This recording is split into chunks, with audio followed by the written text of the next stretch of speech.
Sedapnya ayam ni. Tokenlah aku nak makan pakai tangan. Kotor lah. Nya sudu. Over lah. Nak ambil satu set aku bagi. Snack, okey. Selamat main. Entahlah Rumah Ifron Seletup.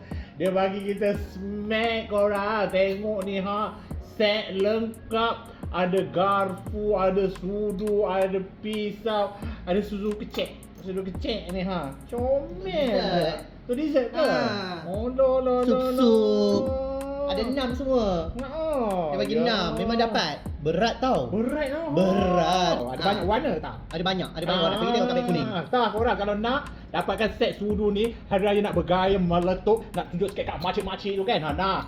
Bagi snack ni beli banyak warna, banyak pilihan. Bila nak makan tu? Okey. Yelah kita macam teruja. Kita cepat dapatkan tablet kuning tau.